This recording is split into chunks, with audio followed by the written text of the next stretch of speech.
Okay, for my blush, I'm using my e.l.f. blush in the shade Always Rosy. This is the primer infused blush base.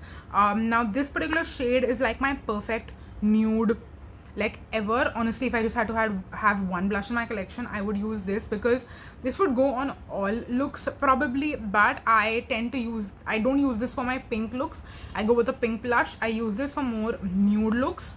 So what I'm gonna do is just pack my brush with this and just go over like this. I know there are a lot of different blush trends going on with different application styles, I would say, for blush, but for me, just doing this and focusing on like the top region of my face. I don't want to go too low because it doesn't look good on my face.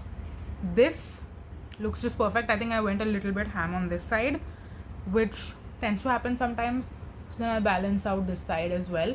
I also try not to come too close to my nose and stick more outside, but then sometimes I'm just excited and I do end up messing it up just a little bit. Sometimes it happens. And then I'm going to use my Marc Jacobs bronzer, which is obviously not available anymore. So unfortunately in the Indian market I have not found any very good bronzers, but one that I can think on the top of my head which I do recommend is Sugar's contour powder.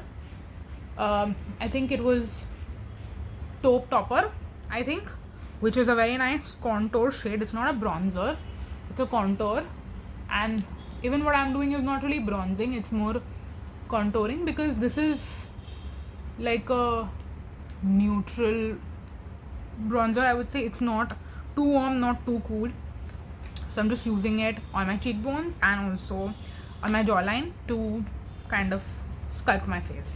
And then last but not the least, for lipstick, I am confused which one I should use. I could use Embrace from K Beauty. I could also use number 06 from Miss Claire, or I could also use Sand from Shop My Use. I think I'll just go with Embrace.